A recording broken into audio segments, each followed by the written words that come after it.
A gente já está aqui nos bastidores com o ministro Alexandre Padilha e a gente convidou também para participar dessa entrevista o doutor Caseiro. Cadê o Caseiro? Abre a câmera, Caseiro. Ah, bem-vindo, doutor Marcos Caseiro, que é candidato a vereador, hein?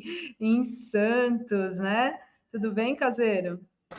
Tudo bem, meninos? Bom dia, Adri, bom dia, Zenha, bom dia, Renato Rovai, que tal? Bom dia ao nosso querido ministro, que teve aí esses dias, nossos queridos amigos internautas. Uma honra estar aqui com vocês todos. Estou aqui, voltando da feira, chegando fresquinho da feira aqui, circulei nas feiras e estou aqui para a gente conversar um pouquinho, meninos. Vamos lá. O cara que mais come passeio nessas eleições. Sobe na canoa. Muito bem-vindo, Padilha. Bom dia. Um abraço no Azenha, um abraço no Rovai, na Adri, um abraço ainda maior no nosso doutor Caseiro. Estou relembrando a dobradinha aqui em tempos de pandemia, hein, Caseiro? A gente entrando aqui, conversando, tentando orientar as pessoas. Padilha, eu insisto sempre em falar, né, Padilha? Tem coisas no que o universo conflui, né? Cara, o Padilha obviamente é um grande político, ministro da articulação, mas o Padilha é, antes de tudo, um grande médico e um infectologista, meus caros, coisa que, obviamente, nos une, e é muito legal isso, né? Ter um companheiro infectologista, que uma grande parte deles são progressistas, né, Padilha? Que bom, né? Entende os problemas do país, né? São os médicos de rotina, como o pessoal fala, tem que andar por tudo quanto é lugar aí, viu? É uma alegria de estar aqui, viu? Eu estava ouvindo aí o Azenha falando, você, Rovai, Adri. Eu cheguei hoje de manhã cedo, 6 da manhã, numa vinda. Ontem eu fui para o Piauí, que era uma agenda que a gente tinha do Conselho de Desenvolvimento Econômico e Social. Foi sancionado o marco regulatório do hidrogênio verde, que vai criar para o Brasil uma oportunidade enorme de ser um líder mundial na produção dessa matriz energética. Tinha que acompanhar obras também lá no Piauí. Aí, durante a noite, eu aproveitei para percorrer Teresina junto com o Fábio Novo. Eu tenho uma certeza, viu? O Fábio Novo vai ganhar e se bobear, ganha nesse primeiro turno. Está muito forte a campanha dele, uma renovação política importante no Piauí, né? O governador Rafael Fonteles tem menos de 40 anos. O Fábio Novo também veio da juventude, tudo dá um pouquinho mais velho, aí já está na faixa dos 40 anos, mas a gente pode ter aí no Piauí um governador, né? Campo do Lula, o prefeito Teresina, a primeira vez que o PT ganharia as eleições em Teresina. Voltei muito animado de lá, viu, Azenha, Rovai e Dri. Eu tenho falado aqui sempre. Tá no mudo, Rovai.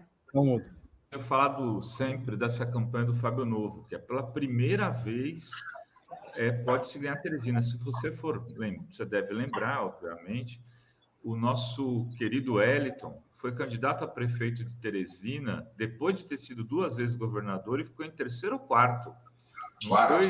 Quarto lugar. E 2 anos depois deu a eleição para governador de novo. Oi? Foi em quarto lugar na eleição para prefeito e 2 anos depois deu a eleição de governador de novo. Para você ver como Teresina não é fácil. Né? Não é uma vitória qualquer, é uma vitória que chama e como candidato do ex-chefe da Casa Civil do Bolsonaro. Isso. É uma vitória simbólica, que é derrotar o ex-chefe da Casa Civil do Bolsonaro. Em São Paulo, já vou começar aqui, a gente está falando disso, só se fala disso. Eu fiz uma análise, acabei de publicar no blog aí. Você talvez tenha que tomar mais cuidado que eu, mas eu falei, agora é hora de pedir voto útil. Chamar o candidato, os amigos que votam na Tabata e falar o seguinte, olha, tudo bem, acho que a Tabata é legal, tal, mas precisa levar um candidato progressista para o segundo turno, senão a gente vai ficar entre bolsonaristas, uma tragédia política. Então, os 3 empatados, acabou de sair a real time, o Boulos estagnado, o Marçal crescendo e o Nunes caindo, é o que os trekkings todos têm falado, imagino que o amigo Alexandre Padilha também tenha conhecimento de alguns trekkings, né? Então, para o Boulos está crescendo na periferia e perdendo voto na classe média. Aí a conta dá zero. É a hora mesmo de pedir voto para os progressistas, aquele chamado voto útil, que às vezes é dolorido para quem está atrás, mas importantíssimo para não perder a chance de ter um candidato para votar no segundo turno, Padilha? Rovai, eu estou confiante que o Boulos vai estar no segundo turno. Você tem um voto dessas candidaturas aí do campo progressista, do campo lulista na cidade de São Paulo, o Boulos representa muito isso, ele por si só e a Marta sendo vice, que é um voto que ele se expressa na reta final, né? Porque ainda mais o fato dele ser 50, não ser 13, né? É um nome já conhecido, já disputou a eleição presidencial, disputou a eleição do prefeito da outra vez, mas todos precisam mostrar, inclusive, ainda uma dificuldade ainda da associação dele com a imagem do Lula, com o seu candidato do PT, e é um voto que se expressa na reta final. Nos últimos dias, todas as candidaturas do PT, desse campo da esquerda, na cidade de São Paulo, sempre cresceram, mesmo nas últimas eleições, cresceram na capital 2, 3 pontos. Eu lembro quando fui candidato a governador, eu tinha na terça-feira 13% no estado, terminou com 19%, e na capital terminou com 23%. Que é um voto cada vez mais na periferia, estou ouvindo o Azenha falar, né, que ele se expressa mais aí nessa reta final que os candidatos a vereadores, vereadoras intensificam a campanha. Então, eu estou muito confiante que o Boulos vai ser o representante do campo da progressista da esquerda nesse segundo turno. E acho que tem uma disputa real entre o atual prefeito Ricardo Nunes e o Pablo Marçal de quem vai estar no segundo turno representando, né, quem seria o outro candidato do segundo turno. Lembrando que também esse voto bolsonarista tem crescido também na reta final, então como eu acho que o bolsonarismo hoje, né, não o Bolsonaro em si, mas o bolsonarismo hoje está mais vinculado à figura do Marçal, pelo menos a expressão pública, das redes sociais, tudo, eu não descartaria a possibilidade do Pablo Marçal estar no segundo turno. Então, acho que tem um cenário definido, mas, na minha opinião, eu estou muito confiante que a candidatura Boulos e Marta vão estar, assim, no segundo turno, por conta desse crescimento. Quando a gente pega, por exemplo, a eleição passada, né? Boulos acho que teve no primeiro turno entre 21 e 22%, Gilmar Tato 9%, Márcio França teve 12%. Né? Isso se repete um pouco na eleição do primeiro turno, na eleição presidencial na capital de São Paulo, né? Um pouco maior por conta da coisa do Alckmin, né? Postura anti-Bolsonaro no primeiro turno. Então, eu acho que a mesma votação do Haddad no primeiro turno na eleição para governador na cidade de São Paulo. Então, acho que tem um campo aí em torno de 30% que está muito vinculado à imagem do lulismo, à imagem desse campo de esquerda, e acredito que o Boulos vai chegar muito perto disso, se não chegar a 30% já, e para o segundo turno com cerca de 30% agora. Agora, é o trabalho que eu sei que o pessoal está fazendo, são muitas candidaturas a vereadoras, vereadores.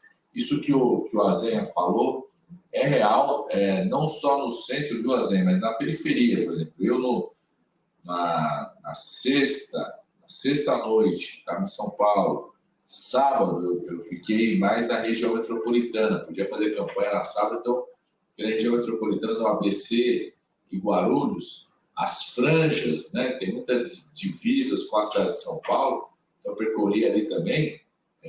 Na periferia, eu vejo duas candidaturas só, assim, de prefeitos, sim, né? Tinha muita coisa do 13, estava fazendo atividades no campo das candidaturas do PT, né? Então, muita gente expressando, e se encontrava gente que estava lá em Guarulhos, mas que vota em São Paulo, falava do Boulos, tudo, e muitas vezes os símbolos ali do Marçal, tudo. Então, eu acho que tem, quando você vê na disputa, na batalha de campo, a disputa hoje é Boulos e Marçal.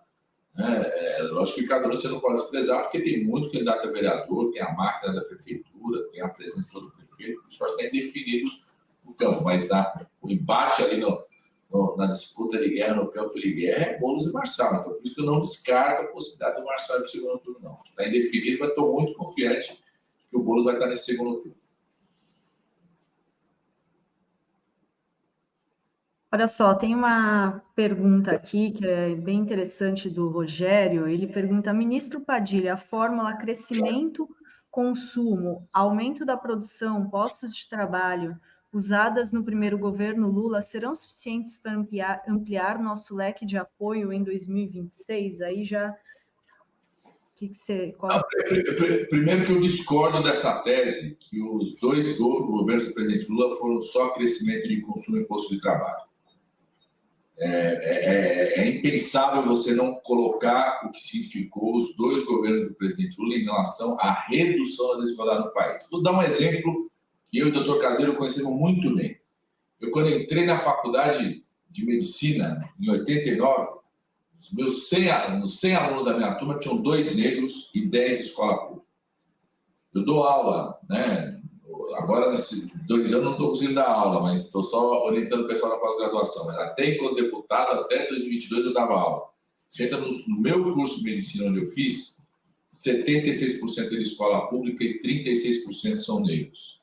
Então, dizer que não teve, que os dois governos do presidente Lula foram só a inclusão pelo consumo, aumento de postos de trabalho e crescimento econômico, não é verdade o que significou os dois governos do presidente Lula. Foi isso, né? Foi o único período onde a gente teve crescimento econômico, controle da inflação e redução da desigualdade ao mesmo tempo. O Brasil teve, ao longo da sua história, períodos de alto crescimento econômico com aprofundamento da desigualdade, o principal exemplo disso é o período da ditadura. Teve períodos da sua história com ajuste das contas públicas, controle da inflação, mas piora da desigualdade e retração do crescimento, que são os principais períodos chamados ajustes financeiros. E o único período na história do país, aconteceu nos dois governos do presidente Lula, de crescimento econômico, controle da inflação, saúde das contas públicas, mas redução da desigualdade. Então, e a gente já retomou, nós estamos retomando um novo ciclo que combina crescimento econômico, controle da inflação, melhoria de crescimento da renda média das famílias. Então, o maior crescimento da renda média das famílias desde 2012 aconteceu nesse ano e meio de governo do presidente Lula. Estamos cresceu quase 3% no primeiro ano, vai ultrapassar 3% esse ano. Há 10 anos não acontece isso no Brasil. Você ter 2 anos consecutivos crescendo mais de 2%, nós vamos crescer 3% nos 2 primeiros anos e vamos manter mais de 2,5% até o final do 4º ano do governo.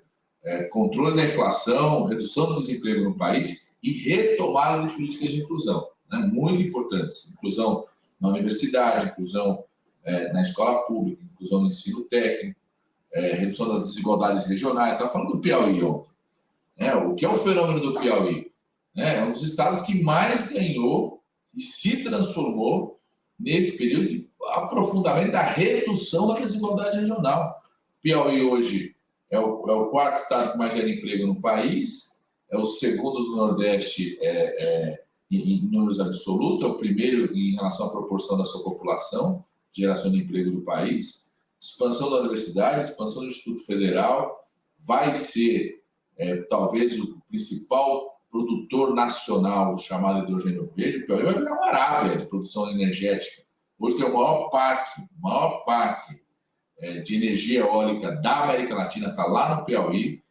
32% da matriz energética do estado já é energia solar, então disponível muito na energia solar. Agora tem uma ZPE lá que vai ser o principal polo de produção de hidrogênio verde no nosso país. Então, nós estamos reerguendo um novo ciclo que gera crescimento econômico, controle da inflação, redução da desigualdade social e da desigualdade regional. Então, agora, se isso é suficiente, não é suficiente. Primeiro, acho que as pessoas têm uma expectativa de que a gente vá reproduzir, nesse 3º governo do presidente Lula, um grau de popularidade e aprovação ao governo que a gente conseguiu no final do 2º governo do presidente Lula. E eu acho isso quase improvável. A gente compara com o que está acontecendo nas demais democracias do mundo. Não está acontecendo isso nas democracias do mundo. O cenário das democracias do mundo é de extrema polarização, mesmo em países onde você tem uma situação econômica muito positiva. Os Estados Unidos é um bom exemplo disso. Tomada do crescimento econômico dos Estados Unidos, atração de investimento, tudo que está acontecendo nos Estados Unidos, subsídio, inclusive, por parte da política econômica dos Estados Unidos, não significou um crescimento expressivo na aprovação. Mantém essa polarização. Mesmo o México, né, que o presidente Lula estava lá ontem com a alegria da posse da primeira presidenta mulher. O López Obrador termina o seu governo com percentuais, se bobear, é bem provável que seja o presidente da República com maior aprovação na América Latina como um todo, né, com taxas elevadíssimas de aprovação, mas a disputa eleitoral foi uma disputa acirrada. A nossa presidenta lá do campo progressista ganhou de uma outra mulher, uma disputa que foi acirrada. Então, eu não tenho expectativa de que a gente vá ter, mesmo com essa retomada do ciclo de crescimento econômico, redução da desigualdade e saúde das contas públicas, controle da inflação, que a gente vá terminar o 4º ano desse terceiro governo com taxas de aprovação tão elevadas como foi o segundo governo do presidente Lula. Não tem expectativa. 87%, né, Padilha, de aprovação naquela período. Então, eu não tenho essa expectativa que a gente vai reproduzir isso.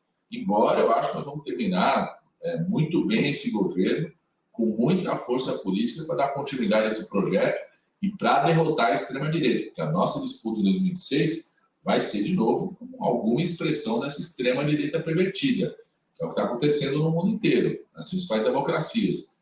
E por isso a importância do presidente Lula, ele já falou isso, se precisar, para derrotar a extrema-direita, ele está à disposição para ser candidato de novo. Ministro, primeiro, boa tarde e obrigado aqui por nos atender. Eu queria fazer uma pergunta relacionada. O senhor foi pego de surpresa, como nós fomos, pelo fenômeno do Pablo Marçal, e como enfrentar esse fenômeno? Não dá para escolher candidato para disputar a eleição, mas vamos que o Boulos vá para o segundo turno. O senhor, tão experiente politicamente, com tanta vida política aí, o que diria sobre esse fenômeno e como enfrentá-lo? Azenha, eu preciso reconhecer, muita gente da minha equipe aqui já conhecia a figura do coach. Eu desconhecia essa figura. Eu não sabia. Eu comecei a saber quem era esse indivíduo da tragédia do Rio Grande do Sul. Eu ter ficado indignado na tragédia das enchentes do Rio Grande do Sul, uma pessoa usar o espaço que tinha na rede social para espalhar fake news, espalhar mentira. Eu até usei, na entrevista com a imprensa, quando começou a encher do Rio Grande do Sul, a gente começou a recuperar as ações, fui lá no Congresso Nacional, a gente discutia aquela excepcionalidade do Congresso Nacional, trouxe, e aí os jornalistas, né, me perguntaram, e eu até usei a expressão coach do caos, e quando eu usei, eu nem sabia do tamanho que ele era nas redes sociais, do coach, do papel dessa figura que ele era já. Então, de fato, eu reconheço, eu ignorava o que significava a coisa das redes sociais, da internet, do peso que ele tinha. E muita gente da minha equipe, quando ele começou a aparecer como pré-candidato, eles falaram assim, esse cara é muito grande, ele talvez seja um dos 5 maiores, né, da América Latina, aí, dessa coisa do coaching pelas redes sociais, cresceu muito nessa coisa de empreendimentos imobiliários, tudo isso, conhecendo um pouco melhor. Né? E também um esquema de financiamento paralelo que ele desenvolveu, que tem questionamento, inclusive, na Justiça Eleitoral, também é um esquema novo. Né? E é de uma ousadia, inclusive, porque é isso que eu digo, né? Uma extrema-direita pervertida, ela busca perverter tudo aquilo que são regras mínimas da convivência democrática. Eles tentaram perverter as regras sanitárias, o doutor Caseiro sabe bem da época da pandemia, tentaram perverter regras da democracia brasileira, agora o próprio uso das redes sociais como financiamento paralelo para a campanha. Né? Então, são mecanismos novos, né? Eu acho que são muito importantes. Eu associo a essa candidatura, Azenha, outras candidaturas que são ícones da extrema-direita em outras capitais. Por isso que eu falava, por exemplo, que a gente tem uma espécie de as 8 vacinas contra as extremas-direitas aqui no Brasil, em algumas capitais. Por exemplo, associo a figura do André Fernandes, do Capitão Wagner, lá em Fortaleza, tem um discurso parecido, são ícones da extrema-direita, uma presença muito grande na internet. E até ali o Bruno Engler, em Minas Gerais, acabou sendo, não é mais muito associado ao Nicolas Ferreira, em Belo Horizonte, acabou sendo ele o candidato, outro, mas é um discípulo dele. Né? Eles iam tentar criar, né, o Ramagem no Rio de Janeiro, tem o sanfoneiro do Bolsonaro que disputa contra o João Campos. E eu tenho visto que a gente tem tido um desempenho muito importante contra esses ícones da extrema-direita e acho que nós vamos derrotá-los na grande maioria dessas disputas capitais.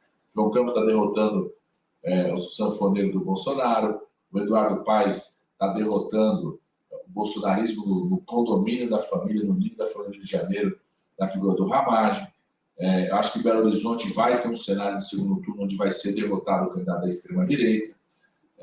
Aqui em Goiânia, aqui do lado, a Adriana Costa tem tudo para ir para o segundo turno e construir uma frente ampla para derrotar a extrema-direita. Então, eu acho que a gente tem alguns aprendizados nessa disputa eleitoral. São fenômenos importantes, mas, sobretudo nas disputas que vão para o segundo turno, de você construir frentes amplas para derrotá-los, né? E eu, se fosse o Boulos, ia ter esse esforço de construir uma frente ampla e focar muito nos problemas da cidade, porque quem é o Marçal? O que ele apresentou até agora, né, de proposta para resolver o problema da cidade? Né? O que ele vai resolver a vida das pessoas na cidade de São Paulo? Eu acho que tem que ter um esforço bastante amplo de apresentação dessas propostas para derrotar esses caras. Assim, qual que é seja no debate, seja no seu programa de governo, tinha no começo aquela coisa alegórica do teleférico, do maior prédio do mundo. Eu não vi mais nada apresentado por essa figura enquanto prefeito da cidade de São Paulo. Então, eu estou confiante que se ele for para o segundo turno, nós vamos conseguir derrotá-lo. Agora, tem um debate fundamental, que não é só o Pablo Marçal, mas outras disputas.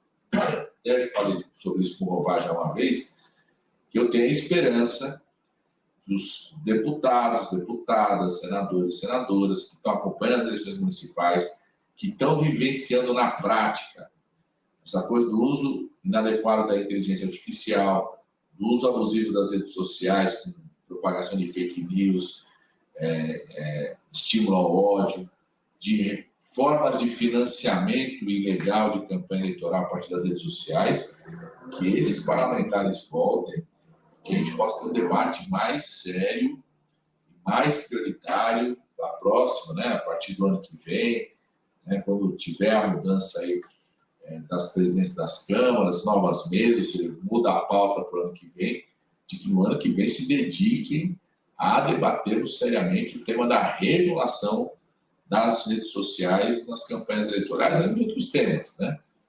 Porque eu acho que eles vão sentir na pele, os parlamentares estão sentindo na pele que esse negócio continuar descontrolado como está, né? Terra sem lei como está, eles vão ser profundamente afetados, inclusive, nos seus projetos de reeleição.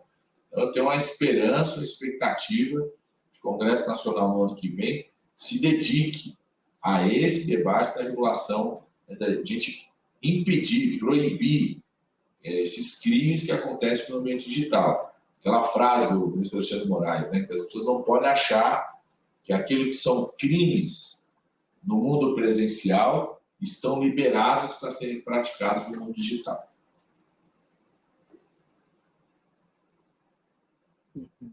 Deixa eu falar duas coisinhas, ministro, rapidamente. Vai, deixa eu entrar aqui na... eu te chamei aqui que eu estava no mudo. Falei, Caseiro. Eu estou aqui. Primeiro, rapidinho, Padilha, conta para nós, assim, bem rápido. Eu tenho 3 questões muito rápidas e você pode ser também. A primeira, conta um pouquinho do presidente. Ele está bem quando ele vem. Isso aí deu uma aflição em todos nós do que aconteceu isso. É estranho esse avião, hein, Padilha? Parece que é o 3º pane esse ano aí, né? Eu acho que isso deixou todos nós muito apreensivos. Então, fala para nós, o presidente está bem, ele está vindo, como é que está a situação? Eu acho que é legal você falar rapidinho para toda a comunidade. Acho que todos nós estamos... Eu, particularmente, fiquei muito apreensivo ontem com essa história, né? Fiquei incomodado. Imagina o presidente, por 5 horas, ficar voando e rodando, né, para descer, para queimar combustível. É estranho isso, né? Essa é a primeira questão. A segunda questão, Padilha, eu particularmente acho...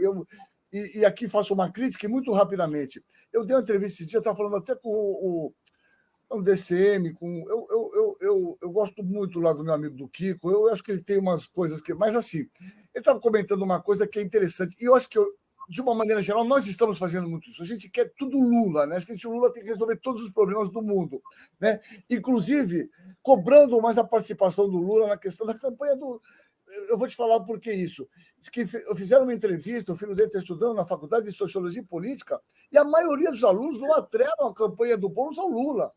Quer dizer, será que isso é real mesmo? Qual que é a visão que você tem, né, Padilha? Acho que é importante. E, afinal, muito rápido, eu acho que a gente tem que repensar. Eu acho que o surgimento desses cultos, cada vez com mais intensidade, de alguma maneira, tem muitos fatores explicativos, mas reflete também uma baixa qualidade geral de candidaturas para todos os cargos, né?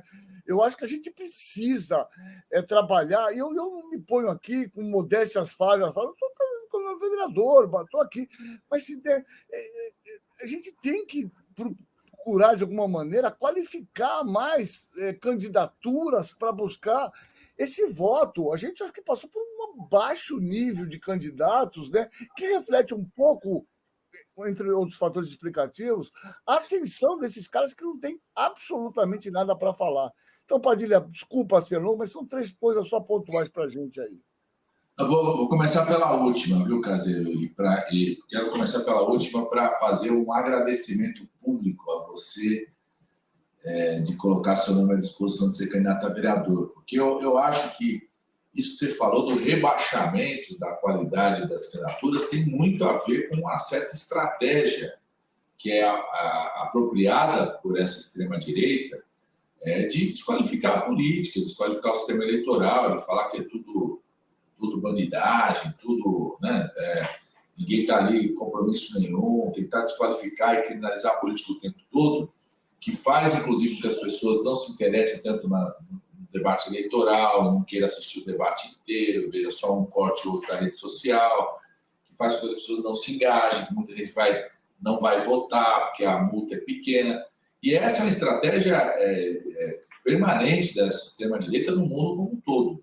Eles apostam o tempo todo em criar um cenário do caos político, do discurso antissistema, antipolítica, para que restem poucas pessoas para, de fato, participar do processo eleitoral, e aí eles conseguem, a partir desse esquema de mobilização, ter uma minoria muito engajada da parte deles, né? O Trump usa isso o tempo todo, um dos fatores da derrota do Trump para o Biden foi toda a mobilização da população negra em participar, em votar, que tinha uma certa descrença dessa população em relação ao próprio exercício do voto nos Estados Unidos. Em vários países onde o voto não é obrigatório, isso acontece também. No caso do Brasil, onde o voto é obrigatório, mas a multa é pequena, tem dificuldade de transporte, o tempo todo eles operam o caos, né? Na eleição presidencial, para mim, era uma estratégia muito clara do Bolsonaro, de fazer um discurso antipolítica, dificultar o transporte das pessoas, criar uma situação de violência em vários territórios, para as pessoas não irem votar e votar só os mais mobilizados,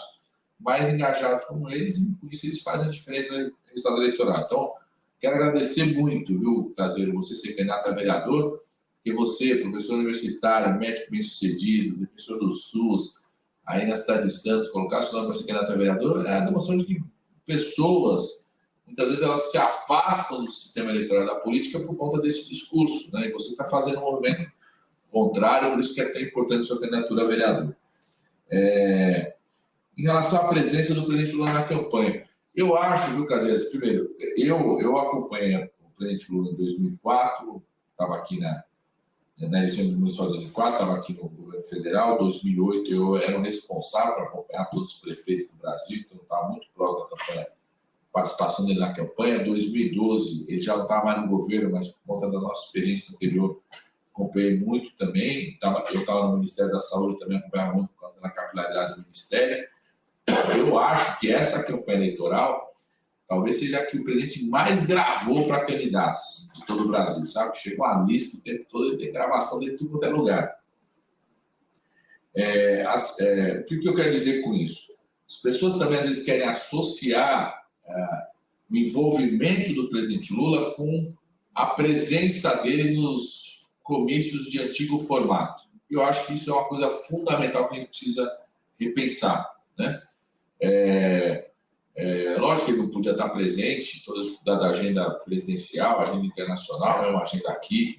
Ele estar presente num comício eleitoral, tem toda uma mobilização que tem que ser paga pelo partido, do avião presidencial, de toda a estrutura de segurança, tudo. Então não é fácil ele fazer isso. Também tem a agenda de governo que tem que priorizar, tem a agenda internacional tão importante para o Brasil, que está atraindo mais investimento para o Brasil, está reposicionando o Brasil no mundo. Mas também eu acho que a gente precisa pensar outros formatos da disputa eleitoral, da campanha eleitoral, né? Que envolvam mais a participação. Porque esse é um fato concreto que você falou mesmo, Caseiro. Até as pesquisas que eu acompanhei na campanha do Guilherme Boulos, pesquisas internas, pesquisas qualitativas, pesquisas quantitativas, até 2, 3 semanas atrás, tinha uma baixíssima associação de parte importante do eleitorado lulista de que o Boulos era o nosso candidato a prefeito. Então, por isso que eu acho que vai crescer ainda mais nessa reta final, nos últimos dias, porque as pessoas vão buscar essa associação e vai fazer com que o Guilherme suba mais uns 3, 4 pontos, na minha opinião, acho que vai chegar em torno de 30% para o segundo turno. Mas eu acho que essa associação é importante e esse campo lulista, eu acho que vai sair vitorioso dessa disputa nas eleições municipais. Não só o PT vai crescer em prefeitos, vai governar a capital, porque não está em nenhuma capital hoje. Vai voltar a governar a capital, vai aumentar o número de vereadores e vereadoras, mas os partidos que estiveram com o presidente Lula no primeiro, no segundo turno das eleições, todos eles, na minha opinião, vão crescer e ter algumas batalhas importantes das capitais, onde esse campo da frente ampla que define o Lula vai ser vitorioso. Quero relembrar aqui, Eduardo Paes vai derrotar o bolsonarismo no condomínio dele na cidade do Rio de Janeiro. João Campos vai derrotar o sanfoneiro do Bolsonaro. Nós vamos para o segundo turno em Fortaleza e vamos ganhar a eleição em Fortaleza contra 2 ícones do bolsonarismo. O André Fernandes é um dos caras que tem maior presença em rede social hoje, inclusive, vai ser derrotado pelo candidato apoiado pelo presidente Lula. Teresina, nós vamos ganhar do candidato do ex-ministro-chefe da Casa Civil do governo Bolsonaro. Goiânia, nós devemos estar no segundo turno. Eu não sei se vai estar contra o candidato do Caiado ou contra o candidato do PL, que está crescendo aí, pode fazer uma surpresa nessa reta final, mas vai estar com uma mulher, a Adriana Costa, vai estar nessa disputa no segundo turno. Então, Porto Alegre, eu acho que tem um cenário indefinido, não sei se é a Maria do Rosário, pode ser a Juliana Brizola, que está crescendo também, mas acho que tem grande chance no segundo turno ter uma vitória. Então, esse campo lulista vai ser vitorioso em várias das capitais, embora, já falei isso várias vezes para vocês, não acho que tem uma associação direta disso com o que vai ser o resultado da eleição presidencial de 2026. A eleição presidencial de 2026, ela julga mais o governo em si. Eu acho que vamos chegar bem no governo até lá, para poder derrotar a extrema-direita. Mas é importante derrotar esses ícones da extrema-direita nessa eleição na prefeitura. Não deixar o Pablo Marçal se criar, não deixar o Ramagem se criar, não deixar o André Fernandes se criar, derrotar o candidato bolsonarista lá em Belo Horizonte, que eu acho que vai ser derrotado no segundo turno. Acho que é muito importante para você não deixar essas figuras saírem vitoriosas nessas disputas municipais. E sobre o avião, o presidente Lula está tranquilo, desde quando a gente recebeu as primeiras notícias ontem, fizemos contato mesmo dentro do avião, não só o presidente Lula, mas tinham 2 senadoras, né, então, que tinham ido mobilizadas por nós aqui pelo Ministério das Relações Institucionais. Teve, de fato, um problema, que teve que voltar para a Cidade do México, mas o tempo todo o comandante do avião mostrando segurança em relação ao pouso, o presidente Lula muito tranquilo.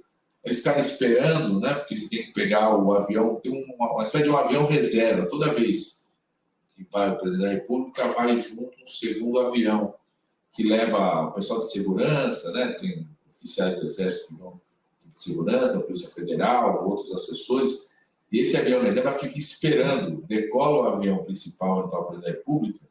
Em geral, espera 2h30, 3 horas para ver se tem alguma intercorrência, aí só depois solta esse avião reserva. Então, o avião reserva ficou lá esperando e o presidente Lula usou esse avião reserva. Essa da equipe está vendo como que vai voltar, mas está tudo bem, já pousou aqui, já quer despachar agora à tarde, daqui a pouco já vou lá para despachar com ele coisas aqui do nosso país. O Padilha, disse que não funcionava o celular no avião, rapaz. Não tem satélite nesse avião do Lula? Como é que é isso? Telefone, né? A fofoca, vamos dizer que é fofoca, né, ministro? Mas o Lauro Jardim andou publicando que o Lula xingou, que o Lula tá bravo, que o Lula quer comprar avião novo. não faz mesmo sentido, né, ministro, ter o presidente do Brasil, um dos estadistas mais importantes do planeta, rodando 5 horas em torno de um aeroporto, né, ministro? Não, de fato, agora, a partir do que aconteceu, a FAB, né, tem um grupo especial da FAB que acompanha, que é responsável pela manutenção desses aviões que servem à presidência. Vamos esperar aí qual que é a análise que eles vão fazer. De fato, acho que não pode colocar uma situação como essa no presidente da República. Eu lembro que a gente fez a primeira aquisição, né, que chamaram até do Aerolula, em 2003, tinha a ver com isso, né? Você tinha no governo anterior, na época, Fernando Henrique Cardoso. Tinha um candidato a presidente que falava muito desse avião, não sei se você lembra. Parece que é um cara que começa com G no nome dele. Eu sei. E tinha o chamado sucatinha, né? Que às vezes inviabilizava, inclusive, as agendas, tudo. Acho que, de fato, a gente precisa... A FAB, o grupo de trabalho aí, que é responsável pelos aviões aqui que servem à presidência da República, servem ao STF, ao Congresso Nacional também, tem que fazer aí um diagnóstico mais rápido possível para tomar decisões sobre isso, né? Para a gente ter, de fato, condições técnicas melhores para servir o presidente da República, os ministros que vão junto, o próprio parlamento que vai junto, o Supremo também, porque o Brasil voltou a ser respeitado no mundo, né? Foram mais de 180 novos mercados abertos nesse 1 ano e meio, comprando produtos brasileiros, trazendo recursos aqui para o Brasil, investimento, emprego, tecnologia aqui no Brasil. A gente quer ampliar ainda mais, e para isso precisa ter forma rápida de circulação pelo mundo também, segura, e que permita que o presidente possa continuar trabalhando enquanto está, inclusive, viajando. Padilha, antes de te liberar, eu queria que você falasse do Conselhão, que é uma iniciativa retomada, né, pelo seu ministério, falasse dos frutos do Conselhão, como que está funcionando e da importância da diversidade, né? A gente recebeu aqui alguns membros do Conselhão.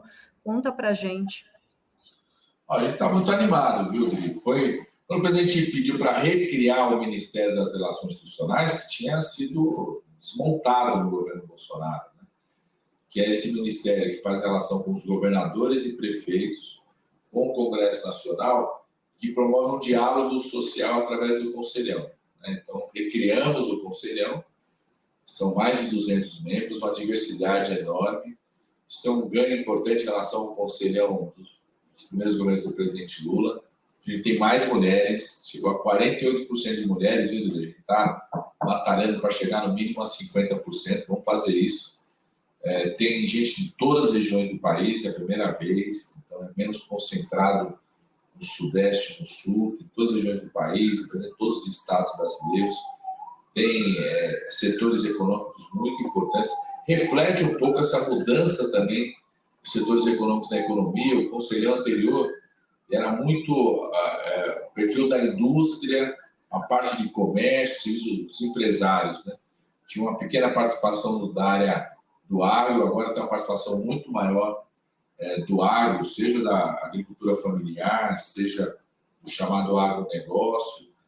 Tem representantes dessa linha importante da transformação ecológica no nosso país, então, das matrizes renováveis, associações, empresas grandes aí de transformação energética, muito mais empresas do campo da tecnologia da informação, das comunicações, do mercado eletrônico, que não tinha lá atrás, né? Então, a diversidade, acho que representa melhor também a diversidade econômica, e tem na expressão do Conselhão hoje, de forma muito mais forte, o tema do debate de práticas antirracistas, da importância da diversidade étnico-racial. Acho que são temas políticos que ganharam uma força, uma relevância que lá em 2003 não tinham tanto. Vocês vão lembrar, no primeiro governo do presidente Lula, a Zenha nunca esquecerá isso, aquele livro do Campbell dizendo que não existia racismo no Brasil, né?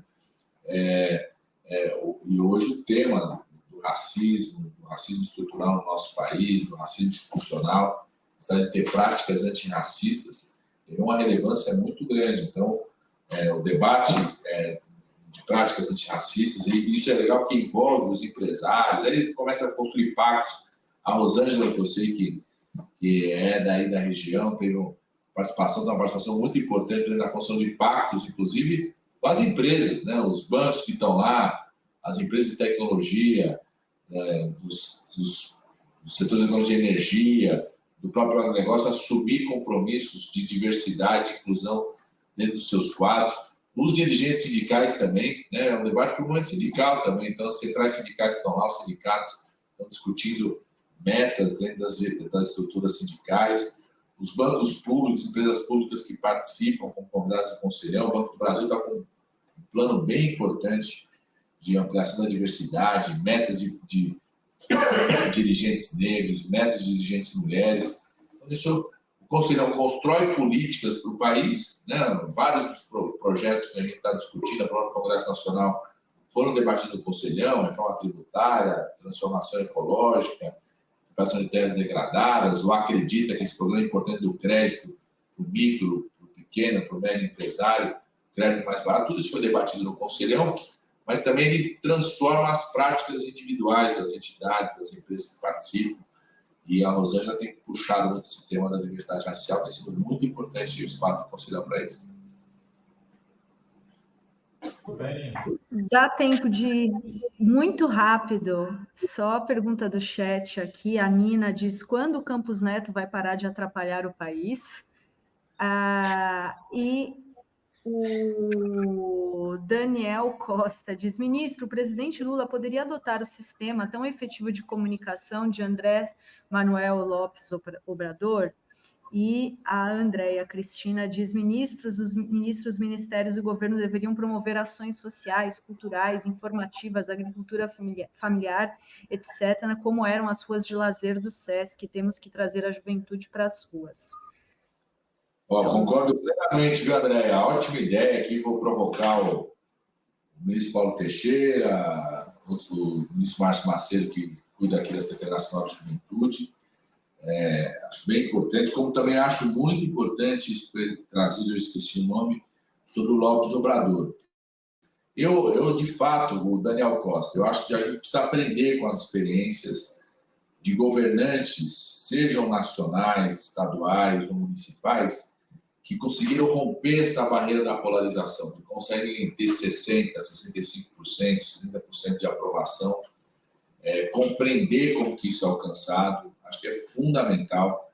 O presidente Lula, uma vez, na virada do ano passado, desse ano, a gente provocou uma conversa dele, por exemplo, com os governadores que estão com uma taxa de aprovação maior que 60% do nosso campo, né? Compreender um pouco, né, quais são as estruturas de diálogo, estrutura de comunicação, como faz o debate da comunicação no seu território, como mexe com as outras instituições, estruturas de poder, qual é o centro da agenda desses governos. Eu acho que a gente precisa aprender muito com experiências desde nacionais, como o Lopes Obrador, como você citou, que faz uma comunicação direta, tem uma espécie de uma live ali, diária, né?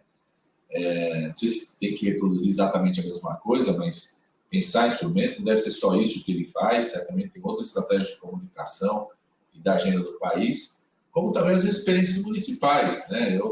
Você vê prefeitos aí, pega o João Campos, Recife, 70% de aprovação, uma presença muito grande nas redes sociais, uma comunicação direta com os serviços, né? Você tem instrumentos de comunicação direta com quem participa dos equipamentos públicos, quem participa dos serviços oferecidos pela prefeitura, com o acompanhamento das obras. Então, acho que a gente precisa, de fato, aprender com as experiências para romper com essa polarização. Não é romper com a polarização, mas ampliar o grau de aprovação dos governos e compreender a construção da agenda como isolar cada vez mais a extrema-direita, que eu acho que esse é um desafio nosso. Do ministro Alexandre Padilha, agradeço muito aí, sorte aí para todos aí. E sorte para o Caseiro, estou contigo aí, hein? Domingão, hein?